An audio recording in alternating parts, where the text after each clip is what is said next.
Le plagiat, c'est simplement du vol. Ça s'applique à beaucoup de domaines très différents, que ce soit la littérature, la musique et bien d'autres. Donc je prends un texte qui ne m'appartient pas et je l'insère dans un contexte où on peut croire qu'il m'appartient. Si l'intention est réellement de faire passer le travail d'autrui comme étant le sien, je pense qu'à partir de ce moment-là, on peut parler de plagiat.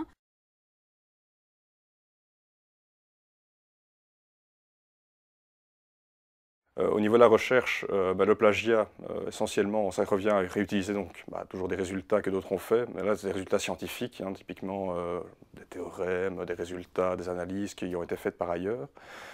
C'est les réutiliser dans ses propres travaux de recherche sans les citer. Donc en fait, s'approprier le travail qu'eux ont fait. Dans le contexte académique, généralement, le plagiat est considéré comme un coupé-collé, au fond, d'un texte qui ne vous appartient pas, que vous empruntez généralement sur Internet, et que vous insérez à l'intérieur de votre propre texte, sans dire que vous avez fait du coupé-collé. Dans le cadre d'un travail universitaire, d'un travail de rédaction, comme un article pour un professeur ou un mémoire pour un étudiant, ce cadre théorique prend davantage d'importance. On attend du chercheur, comme on attend de l'étudiant, qui lorsqu'il fait un mémoire n'est après tout qu'un apprenti chercheur, de bien positionner son travail par rapport à toute la recherche antérieure.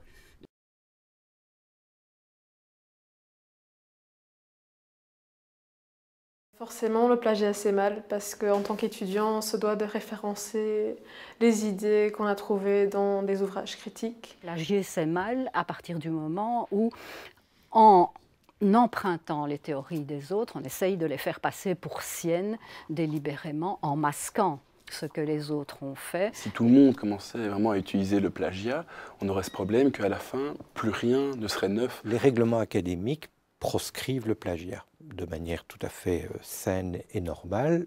Il n'est pas question que l'on note un étudiant, le travail d'un étudiant ou le travail d'un collègue même, si ce travail ne lui appartient pas et ne peut pas lui être entièrement attribué. C'est donc assez normalement que les règlements prescrivent qu'en cas de plagiat, un travail peut être refusé, voire une carrière académique brisée.